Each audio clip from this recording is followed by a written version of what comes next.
Les Ultramarines incarnent l'idéal même de l'Adeptus Astartes, des guerriers inébranlables et des stratèges hors pair, modèles d'héroïsme et de discipline.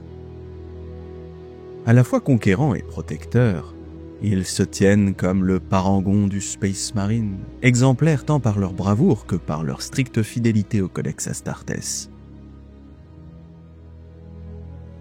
De cette rigueur naquit une descendance plus vaste que celle de toute autre légion issue de la première fondation.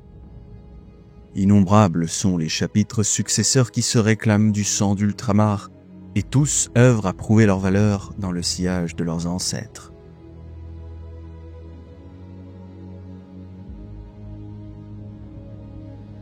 Le monde chapitral des Ultramarines est Macragge, une planète montagneuse et sévère au climat rigoureux où s'endurcissent les âmes et les corps.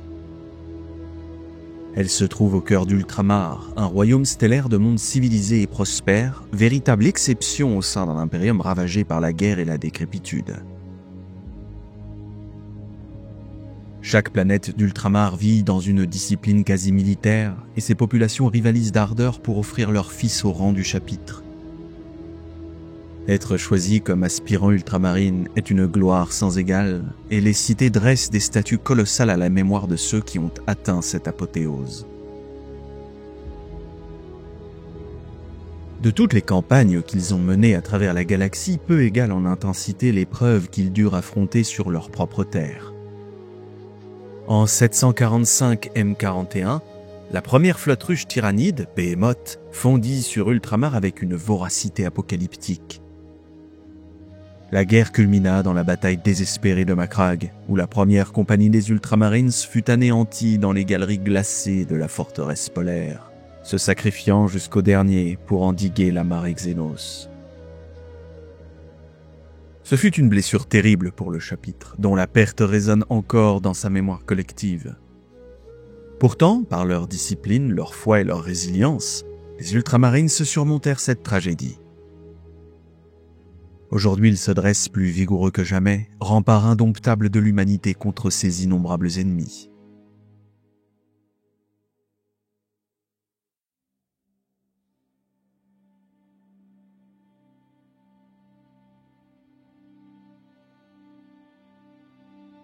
Macragge, foyer des Ultramarines, se fut capable de fournir des recrues à un rythme inégalé, ce qui permit à la Légion de croître bien au-delà des autres. Rapidement, la Légion des Ultramarines se constitua plus de la moitié des Space Marines loyalistes de la galaxie, éparpillés dans d'innombrables systèmes stellaires pour ramener l'ordre et la justice de l'Empereur. Bien que leurs pertes fussent terribles, ils accomplirent l'impossible, restaurer une cohésion fragile dans un impérium en ruine à cause de Russes. Ce n'est qu'une fois cette tâche titanesque achevée que Roboute-Guilliman rédigea la version définitive du Codex Astartes et lança la deuxième fondation, marquant un tournant décisif dans l'histoire des fils de l'Empereur. Le patrimoine génétique des Ultramarines devint alors la pierre angulaire de la continuité des Space Marines. Aucune autre légion ne possédait les effectifs ni les stocks génétiques suffisants pour fonder autant de chapitres que les Ultramarines. La stabilité exemplaire de leur patrimoine génétique en fit le choix privilégié de l'Adeptus Terra lors des créations ultérieures de chapitres, bien après la deuxième fondation. Au début du 41e millénaire, on estimait que près de 2/3 des chapitres de l'Adeptus Astartes descendaient des Ultramarines, portant tous dans leurs veines l'héritage du Seigneur d'Ultramar. Mais le legs de Guilliman ne fut pas uniquement biologique, il fut avant tout spirituel.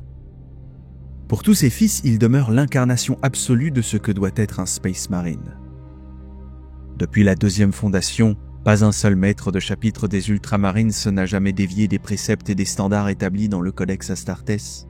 Ce dernier est vénéré par le chapitre avec une dévotion presque religieuse, récité et suivi comme un recueil de saintes écritures.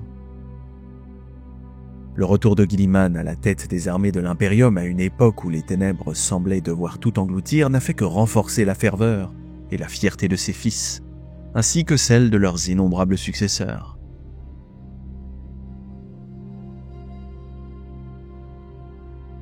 Depuis plus de 10 millénaires, les Ultramarines se dressent face aux pires menaces de la galaxie. Des WAG orques d'ampleur cataclysmique, des insurrections hérétiques, les marées innombrables des tyrannides, les incursions insidieuses des taux ou encore l'éveil terrifiant des mondes nécropoles-nécrons.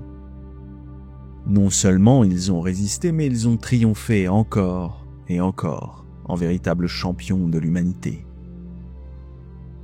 Leur sens du devoir, leur honneur, leur courage et leur loyauté indéfectible envers l'empereur en font aujourd'hui comme hier le chapitre le plus respecté et le plus admiré de toute la galaxie.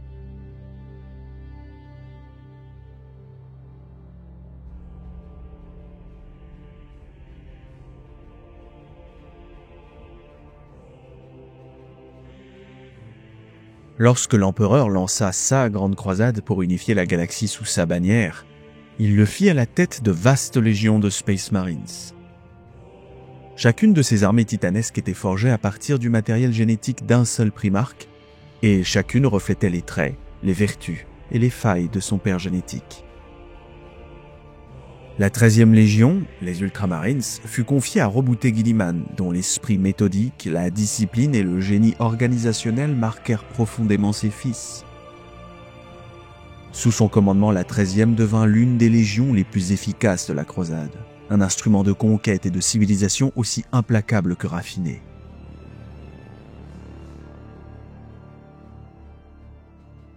La noblesse innée de Guilliman insuffla également à ses fils un sens inflexible de la loyauté et du devoir envers l'Imperium.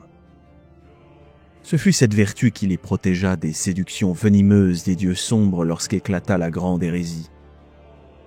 Là où nombre de légions furent corrompues, les Ultramarines restèrent fidèles à l'empereur et à ses idéaux. Mais cette fidélité ne les épargna pas des épreuves.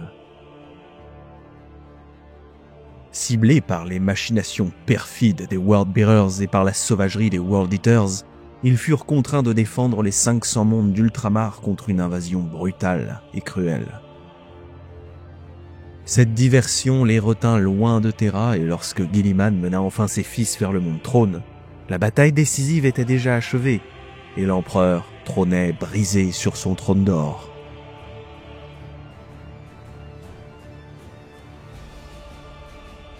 Dans les cendres de l'hérésie, Guilliman se tourna vers une autre forme de combat, celle de l'organisation et de la prévoyance. De sa plume naquit le Codex Astartes, traité fondateur qui devait réformer l'Adeptus Astartes et prévenir toute récidive d'une guerre civile aussi cataclysmique.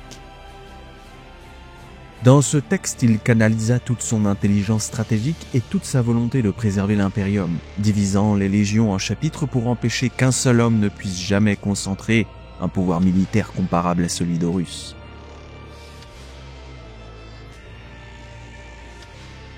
Comme il sied au fils de Roboute Guilliman, les Ultramarines adhèrent avec une rigueur absolue aux préceptes du Codex Astartes.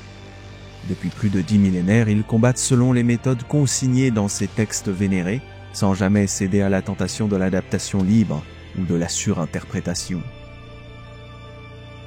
Là où d'autres chapitres considèrent le Codex comme une ligne directrice, les Ultramarines le suivent avec une fidélité infaillible, car toute déviation leur paraît impensable.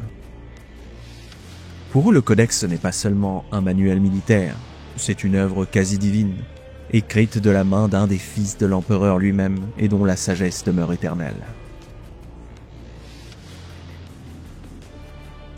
Cette fidélité est rendue possible par la culture même d'Ultramar, où la discipline et le contrôle de soi sont inculqués dès l'enfance. Les habitants de ces mondes apprennent très tôt à subordonner leur passion à la raison et à l'ordre, forgeant ainsi des recrues dotés d'une force de caractère sans égale. Ce terreau culturel fertile explique pourquoi les Ultramarines sont su, à travers les âges, demeurer les gardiens les plus stricts de l'héritage de Guilliman.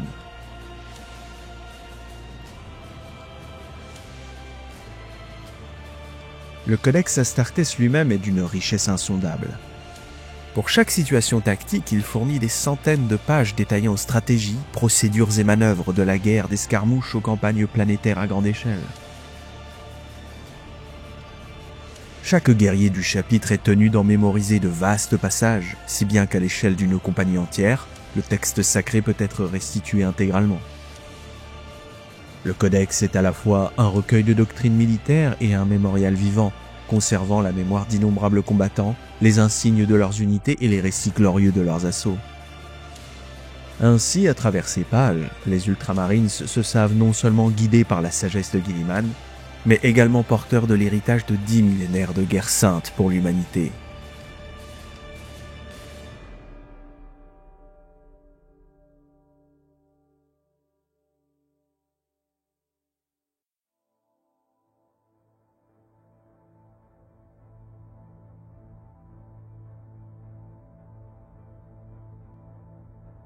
Les doctrines opérationnelles de la 13e Légion privilégiaient la diversité tactique et l'application méthodique d'une force écrasante. Pour cette raison, la Légion maintenait relativement peu de compagnies spécialisées, préférant répartir équitablement ses réserves d'armement et de munitions non standards à travers ses différentes unités. Ainsi, chaque compagnie des Ultramarines s'était conçue pour être une force de combat autonome, capable d'affronter les ennemis de l'humanité dans n'importe quel théâtre d'opération, sur tout type de terrain, et d'en sortir victorieuse. Cette puissance pouvait ensuite être décuplée lorsqu'elle se combinait harmonieusement avec d'autres chapitres, chaque formation constituant une pièce parfaitement ajustée d'un ensemble plus vaste. À cette fin, un équilibre soigneusement calculé était maintenu entre unités tactiques, escouades d'assaut, blindés, artillerie, ainsi que vaisseaux de guerre et transports. Avec la subdivision des effectifs colossaux de la 13e Légion dans les dernières années de la Grande Croisade, les Ultramarines s'en vinrent à aligner plus de flottes de croisades individuelles que toute autre légion. Cette dispersion valida la pertinence de leur doctrine, qui fut alors pleinement mise à profit. La Légion s'efforça d'uniformiser son matériel tout en l'adaptant à ses besoins croissants, complétant ses arsenaux par des modèles de production locale. Ceux-ci n'étaient pas toujours les plus avancés technologiquement, mais leur simplicité et leur faible coût de fabrication permettaient une production de masse, optimisant ainsi l'efficacité logistique. Ce facteur, à lui seul, eut une influence décisive sur le développement futur des forces Space Marines bien au-delà des guerres de l'hérésie d'Horus.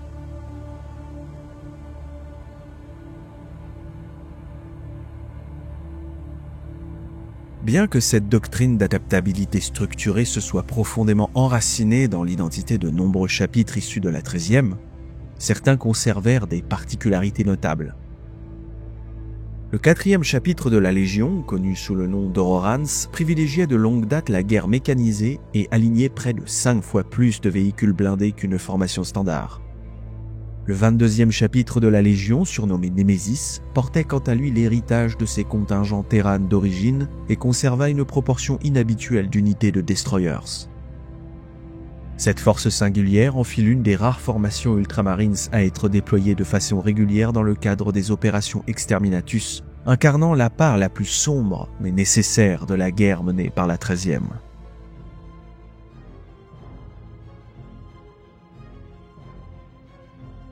L'organisation martiale et logistique des Ultramarines est depuis longtemps considérée comme un modèle pour d'innombrables chapitres Space Marines respectueux du Codex Astartes.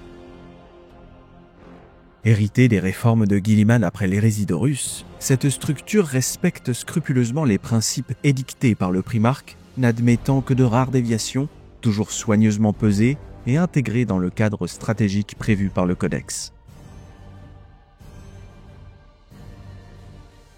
Conformément aux préceptes de Guilliman, le chapitre est divisé en 10 compagnies, chacune composée au maximum de 100 frères de bataille. Ces forces, bien que modestes en apparence face aux légions de l'Imperium d'antan ou aux hordes de ses ennemis, sont dirigées par un état-major solide, épaulé par les officiers de l'armurerie, du Reclusiam, de l'Apothecarion et du Librarius.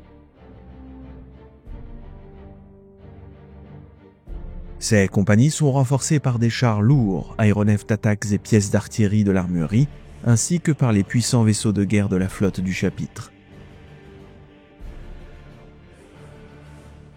La première compagnie rassemble les vétérans les plus aguerris du chapitre.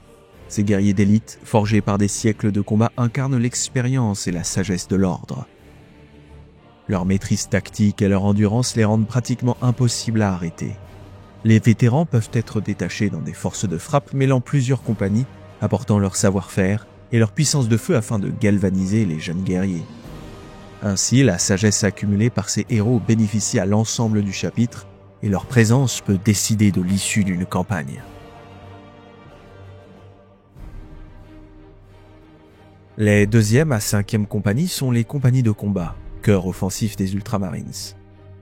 Elles forment l'ossature des campagnes du chapitre et fournissent l'essentiel des troupes pour les forces de frappe. Il est rare qu'une menace exige l'engagement de plus d'une compagnie de combat, car la discipline et la puissance de 100 Space Marines suffisent à écraser la plupart des adversaires. Lors de la croisade Indomitus, ces compagnies furent néanmoins sévèrement éprouvées. La 3e était alors dispersée sur de nombreux fronts de la bordure orientale jusqu'aux ruines de la Porte Cadienne, tandis que la 5e se trouvait éparpillée entre plusieurs croisades distinctes. Ces éléments combattant simultanément dans des théâtres d'opérations éloignés de plusieurs années-lumière. Les 2e et 4e, quant à elles, restaient concentrées sur la défense d'Ultramar, affrontant des vagues incessantes de traîtres et d'hérétiques, prélude aux funestes guerres de la peste. Les 6e à 9e compagnies constituent les réserves du chapitre, conçues pour combler les pertes et renforcer les compagnies de combat. Mais dans la pratique, leurs effectifs sont souvent déployés aux côtés de ces dernières, car attendre des renforts venus de Macragge serait trop long et trop risqué dans l'immensité de la galaxie. Les 6e et 7e compagnies, composées d'infanterie de ligne, sont des viviers polyvalents. Leurs membres s'aguerrissent également à l'utilisation des véhicules d'assaut légers comme les Land Speeders ou au maniement des chars de combat tels que les Predators et les Repulsors. Les 8e et 9e compagnies regroupent respectivement des troupes d'appui rapprochées et des unités de tir de soutien. On y trouve un éventail de formations spécialisées, Inceptor, Incursor, Hellblaster, Eliminators, permettant à ces compagnies d'apporter une flexibilité tactique exceptionnelle. Cette polyvalence en fait des formations parmi les plus redoutables de tout l'Astartes. Enfin, la 10e compagnie est évidemment consacrée aux scouts et aux forces de reconnaissance. Elle constitue la pépinière du chapitre, où les néophytes apprennent l'art de la guerre sous la supervision du maître des recrues et de nombreux sergents. Ceux-ci façonnent les recrues pour en faire de véritables frères de bataille. Parmi ses mentors, le scout-sergent Telion est le plus célèbre. Tireur d'élite d'exception, il incarne l'esprit des Ultramarines. Transmettre la sagesse accumulée au fil des batailles afin de former une nouvelle génération digne de Guilliman. Aux côtés des néophytes, les Vanguard Primaris, guerriers de reconnaissance et assassins d'élite, apportent à la compagnie une puissance de frappe permanente, capable de frapper avec une précision chirurgicale dans les zones les plus hostiles de la galaxie.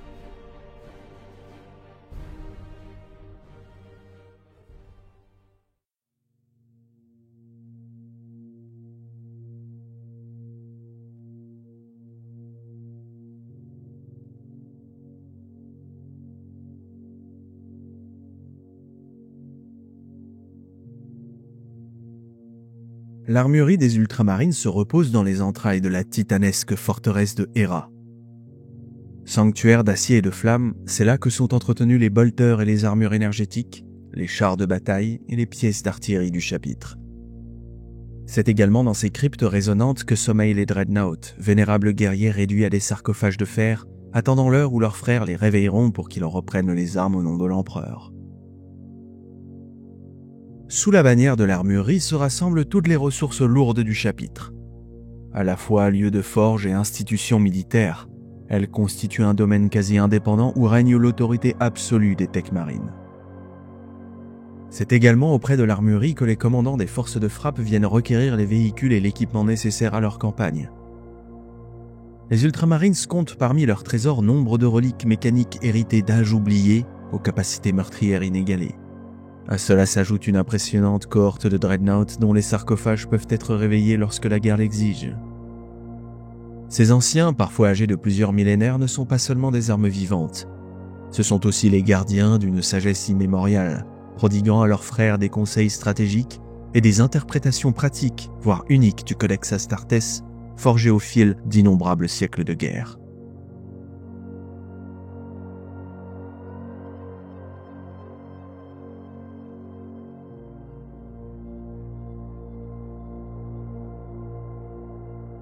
Les Ultramarines ne manquent jamais d'aspirants dans lesquels puiser leurs nouvelles recrues.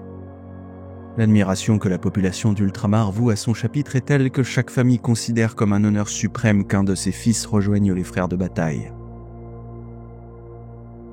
Cette ferveur explique le flot constant de volontaires qui se pressent aux portes de la gloire. Grâce à l'organisation sans faille héritée de Guilliman, des académies militaires jalonnent les mondes d'Ultramar. Leur seul objectif est de préparer les jeunes à affronter les terribles épreuves de sélection.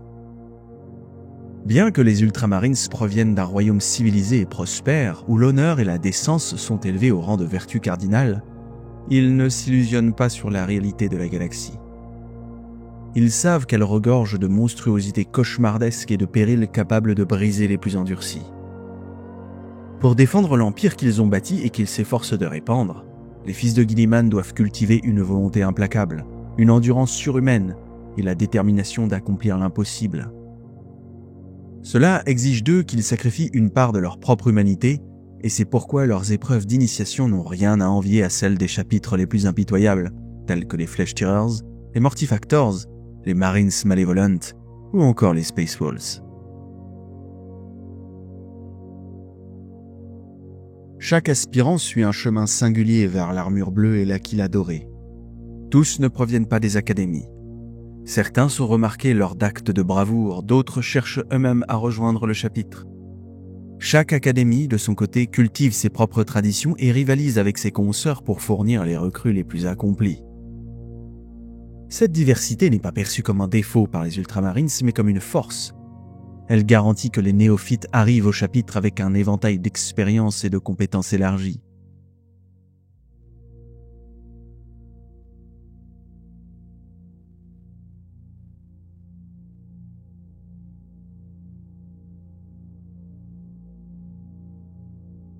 Les Ultramarines, fidèles aux préceptes du Codex Astartes, observent avec rigueur les directives concernant leur héraldique et leur uniforme.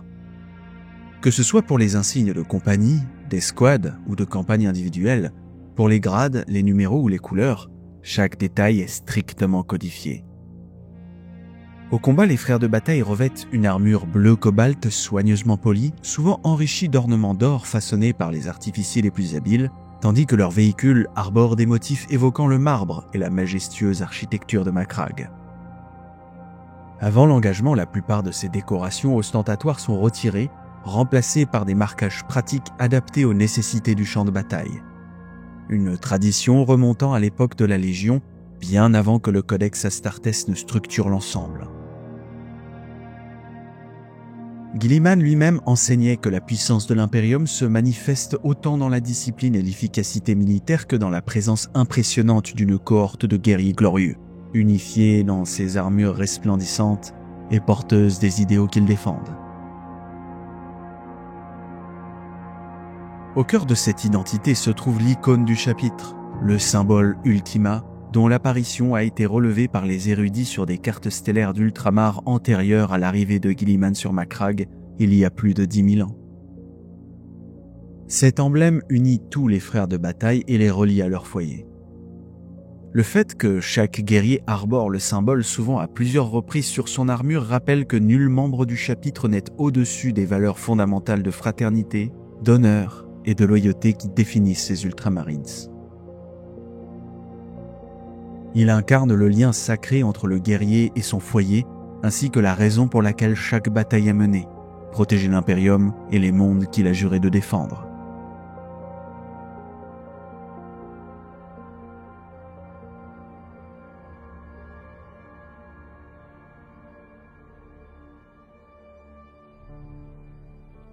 Rebooter Guilliman et par extension les Ultramarines méprisent l'arrogance et l'autosatisfaction. L'idée qu'il n'y aurait plus rien à apprendre sur la guerre, que la bataille n'offrirait plus de leçons nouvelles est étrangère au primarque et à ses fils génétiques. La philosophie de guerre du chapitre intègre donc toujours la possibilité d'expérimentation et de remise en question, même dans le cadre rigide du Codex Astartes. Cette approche est particulièrement encouragée chez les guerriers de la 8e compagnie. Ses frères ont déjà traversé les rangs de la 10e et de la 9e compagnie. Tous les Space Marines progressant naturellement de l'état de scout vers les compagnies de combat au cours de leur carrière, et possèdent donc une expérience concrète du combat. Cependant, les guerriers de la 8e conservent également une proximité avec la période de formation initiale, se souvenant encore de ce que signifie d'apprendre et découvrir. Le chapitre considère ce mélange de connaissances pratiques et d'ignorance relative comme idéal. Ces guerriers ont vu le codex à l'œuvre, mais seulement dans une mesure limitée par rapport aux vétérans et aux compagnies de combat. Les frères de la 8e compagnie sont ainsi encouragés à explorer de nouvelles manières d'appliquer les enseignements du codex, tester de nouvelles tactiques, adapter certaines armes à des terrains spécifiques ou chercher des moyens novateurs de défaire des ennemis particuliers. Et pourtant, malgré cette liberté relative, la leçon la plus cruciale leur est rapidement enseignée dans la chaleur brûlante du combat. Même lorsque l'on tente de défier ou de dépasser ses préceptes, le codex reste le guide le plus sûr pour remporter la victoire avec efficacité et décisivité dans l'écrasante majorité des situations.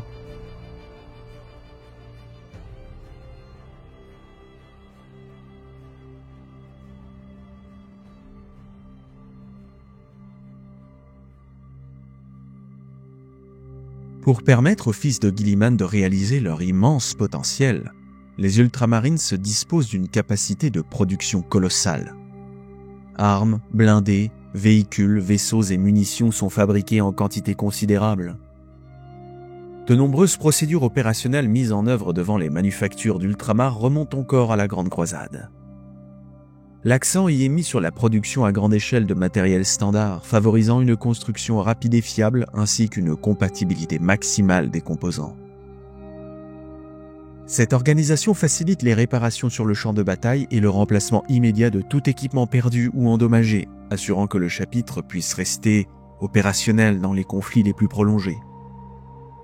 L'inconvénient naturel de cette approche est que certaines pièces peuvent être moins performantes que les versions spécialisées produites par d'autres chapitres, comme la vitesse exceptionnelle des véhicules des White Scars ou la puissance de frappe des engins des Blood Angels. Pour les Ultramarines, cette relative uniformité est plus qu'un compromis acceptable. Elle constitue un atout stratégique majeur. La doctrine du Codex Astartes impose que les moyens matériels du chapitre soient répartis de manière équilibrée entre ses forces de frappe, afin que chacune puisse affronter toute forme de guerre avec les ressources nécessaires. Un chapitre conforme au Codex, lorsqu'il dispose des ressources suffisantes, accumule donc une réserve d'équipements variés bien supérieure à ce qu'il pourrait jamais déployer simultanément. Mais cette disponibilité garantit que, chaque fois que la situation l'exige, les Ultramarines peuvent mobiliser l'équipement exact dont ils ont besoin, qu'il s'agisse de blindés, d'armes lourdes ou d'aéronefs, et s'assurer ainsi que la puissance du chapitre reste inégalée sur le champ de bataille.